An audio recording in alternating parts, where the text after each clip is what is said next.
It is clearly revealed in the press condemnations issued on 17 July by Indigenous Tribes Advocacy Committee (TTAC) Furjol and Jiribam districts that the Kuki Jomi Mar group is planning to further attack the innocent Meitei people of Jiribam in collusions with well-organized armed groups from outside Manipur, specifically Kasar district of Assam.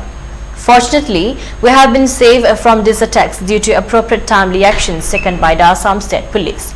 Therefore, we are highly thankful to the Assam State Police for their courageous efforts.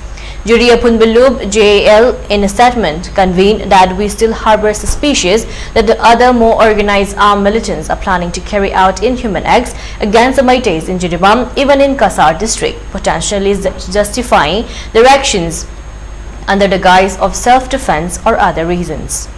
ITAC stated in a press media, Kuki Jomi Mar village volunteers stand to fight for the survival in their own land, which is false and unacceptable because they are aspiring to establish a Kuki homeland or separate administrations within the territory of Manipur, which poses a serious threat to the territorial integrity of Manipur.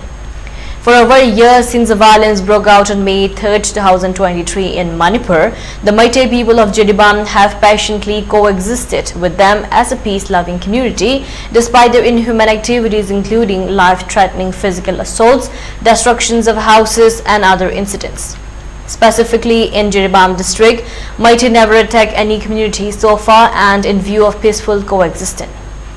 But the peace in our district was completely broken when one Meitei innocent man, namely S. Sarat Singh of Golathond, was heartlessly killed on 6 May 2024 by their armed militants.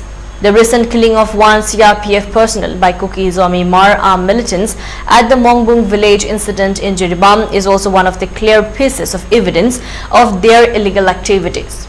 Therefore, Jiri Apunba Lup, Jiribam earnestly request the relevant authorities of Assam to take further stringent measures to apprehend illegal armed groups organized in collusions with militants from Manipur in Kasar district in order to eradicate terrorist activities in our country, it added.